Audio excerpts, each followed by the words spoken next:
Everybody, Scout Crafter here. We are back in the shop.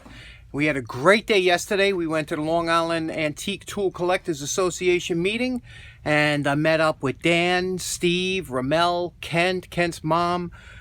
We had a great time, really good time yesterday, and picked up a few things, and we were talking a lot of subjects. Funny thing is, every time I go to these meetings, usually right after I do a video, I find a tool that I either did or was looking for, and yesterday was no exception. Let me show you what I picked up. Okay, so my first purchase, as I was walking down, I saw this cigar box, and I opened it up, and I was like, hey, look at this.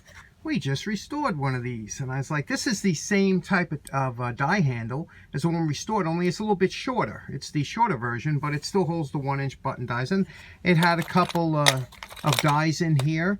And I said, wow, this is a, so I said, how much for this? And he said, well, I want to sell the whole box. Anyway, I paid $8 for everything. Let me show you exactly what's in it. Okay, and here's the contents of what was in that box. We have the tap handle, we have a couple files, a homemade chisel, 3 pipe taps, 4 taps, and a tapered tap. These are regular taps. This is a tap driver, a handle. It's missing the little handle that goes through there. It came with, there's 1 button die already in here, and it came with 2 additional 1-inch button dies. This is 1 1/4 inch. This is 5/8. I've never even seen 5/8 dies. I guess that, you need a special holder for that. Down here we have some old-timey drills, regular drills. We have 3 punches, a chisel, some hex keys. But the point I'm trying to make is that sometimes you look in there and you see a box or something, and it looks kind of raggedy, and you never know what's inside, or you never know what's under a table, so you can pick up some good deals. But this is the gem that I was looking for, and you saw how this works, and I'm real happy to have this one. I'm surprised that even though these 2 screws look stock, that this one's not slotted like this one. It does have the knurling, and it is the correct screw, but it didn't come with the knurl, which I'm surprised, but very interesting. Last night's second purchase was, well, you remember these from the other day, right? The hose crimpers. Well, this, like I said, whenever I buy something, I find it, and this was $1. I cleaned it up off camera. It was a little bit worn for wear, corrosive, I guess. This stuff, it gets kind of like a white powdery substance. But this is K&D. K&D made these. You can see here, K&D. And it's a number 145, made in the United States. It's, this is a typical hose crimper that you'll find. You don't usually find this type. But this one here is very common, and this one works great. And how it works is you lift this little lever up here. You see the spring? And it opens it up, and that allows you to open it. Now, when you apply pressure, you'll hear it's got a ratcheting, and it locks down, and it does a good job. It'll lock it down, and it's got the swivel jaws, real nice. And that's the one, if you're going to pick one up and you're looking to pick one, the K&D, it's, you find them at automotive stores. Now, the next item I picked up is something pretty interesting. I just want to show you before I put it away, but we're going to be doing a lot of these in the future, but I just want to show you this one here. This is an RPM indicator. Now, today they have the digital ones that are handheld and very inexpensive, but years ago, in order to find out the RPM of something, a motor or anything, to see how it's performing, and especially for machinists and things, because you had to turn certain metals at different surface rates and things like that. And this was used all the time. And even in automotive industry, if you wanted to see how fast an engine's idling, things like that. And what you would do is you would press this against the item, and as it spun, it would register how fast the item's going. Let me show you. Over at the wood lathe, and you can see here I have it set to run at 500 RPM. And you can increase it in steps. You can increase it by 5 revolutions per minute. If I just hit this, I can go right up to 815 RPM. But we're going to keep it at 500 RPM. And I'm going to show you how this works. Now if you look at the gauge here, you can see there's a white outer ring and the black inside. The white ring, 5, 10, 50, that's RPM in hundreds clockwise, and the black is same thing in counterclockwise. So we have it set for about 500 RPM on the lathe. We're just going to press this against the cone here, and I'll give us an approximate reading of how fast it's going. So let's try it out.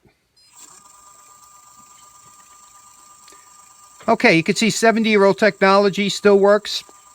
We're going to bump it up to 815 RPM. Now that's 815. We'll do the same test. And you can see we're pretty close to 815 on the gauge. Let's see what else. We'll bump it up to, this is 1665 RPM. Okay.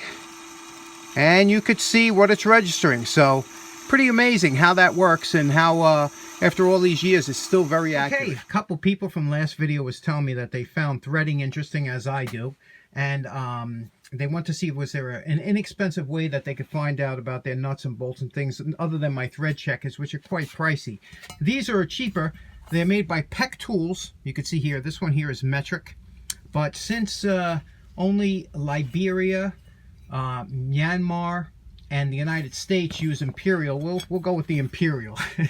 Now, Imperial, as you can see, how this works is with all the thread checkers, there's a regular row of holes here, and that's just a sizing hole. So let's say you had a bolt that you had to determine what size it was. You would go to and try each one of these holes until it passes through, and you can see it passes through number 10 here. So you know that's a number 10 size. Now to find the threads per inch, you can see here there's only, in standard screws, there's only 2. So you try the first one, this is 1024, and it doesn't, it's tight, it won't go through. And then we go over to 1032 and try that, and that works fine. So you could see here it's a 1032 bolt, and that works real well. So it's a nice thing to have. I'll show you again one more time.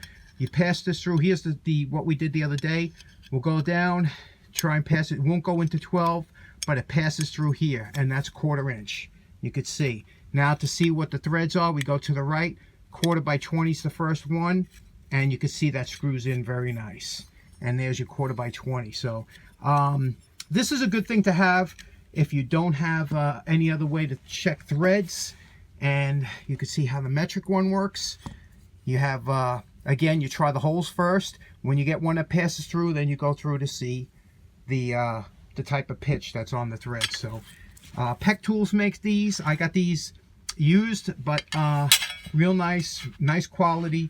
Good thing. I know what you're thinking. We're 7 minutes into the video. Are we going to do a restoration today? Yes, we are. Let's get to that. I have a pretty modest Hac-Saw collection that started with this one. This was my dad's, and if I tell you this is cut through literally, I can't tell you how many feet of steel and aluminum and everything. I mean, this is the one we used all the time, and you could see it's well worn, but this is the one that hangs by my bench. So this started my collection. I collect all different types. I probably have more than I should, but I recently came across one that's very rare. This is it. Now, this is a Dreier Brothers, and I'll show you later when we clean it up, but this is a Dreier Brothers, and this is one of their most rare models. It's a double Hac-Saw, and you don't usually find these around too much. And they made a lot of different cast aluminum. They were in the 50s and 60s. They were located in Chicago, and they did make a lot of different designs. And this one here was very intriguing because, it has the double Hac-Saw blade. Now, we're going to get into Hac-Saws, but usually the one thing you have to remember is the Hac-Saw is basically based on its blade. You have different teeth per inch on the blade, which gives you different cutting abilities. 18 teeth, 24 teeth, 32 teeth. It all depends on how many teeth and what you're cutting. But what's nice about this is you can have a coarse blade on one side, a fine on the other, and all you have to do is just flip it around if you needed a different blade instead of changing them out. So it was an interesting design. It didn't take off too much. They were quite expensive back then. They're still expensive. Let's clean it up, take a look at it.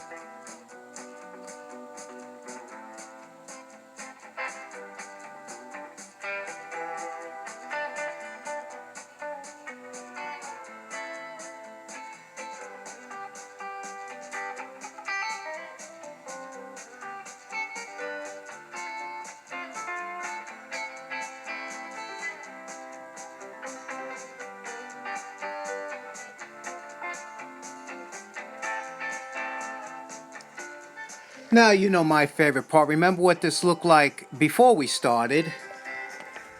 And And we are calling this project done. And look how beautiful this came out. Now let me tell you a little bit about this, and you can see everything is polished up. It's a little bit harder with casting, but we were able to do it. First of all, I don't know how that red got in there, but you could see here, double hacksaw.